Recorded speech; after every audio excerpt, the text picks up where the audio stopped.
নমস্কার বন্ধুরা, আজকে দুপুরের মধ্যাহ্ন ভোজনে ছিল দেখো একদম গরম গরম দুধেশ্বর চালের ভাত। তো ভাতটা একদম গরম গরম নামিয়েই খাওয়ার থালাটা সাজাচ্ছি, তো ধোঁয়া উঠছে একদম। তো এরকম গরম গরম ভাতের সঙ্গে এরকম লঙ্কা পেঁয়াজ তারপরে হচ্ছে তোমার লেবু ডাল এসব থাকলেই ভালো লাগে। তো সেরকমই চেষ্টা করেছি থালাটায় সাজানোর। তো প্রথমে নিয়ে নিচ্ছি দেখো স্যালাডে শসা। তো আজকে গোল গোল করে পাতলা পাতলা করে শসা কেটে নিয়েছি। আর এটা নিয়ে নিচ্ছি দেখো মাছের তেল, ভেজে নিয়েছি একদম। মানে কাঁচা লঙ্কা পেঁয়াজ আর আলু দিয়ে, বেগুন দেইনি। তো সবসময় বেগুন দিতে ভালো লাগে না, আজকে একটু আলু দিয়েই ভেজে নিয়েছি।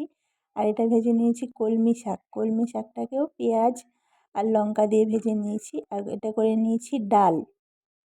তো আজকের ডালটা একটু পাতলা করেই করে নিয়েছি, যেন মাছের ঝোল আছে। তো মাছের ঝোল বলতে মাছের টমেটো পেঁয়াজ দিয়ে যে মাছের যেটা কেরি হয় সেটা করে নিয়েছি। তো একদম দেখো সুন্দর দুপুরের লাঞ্চের থালাটা সাজিয়ে নিয়েছি একদম।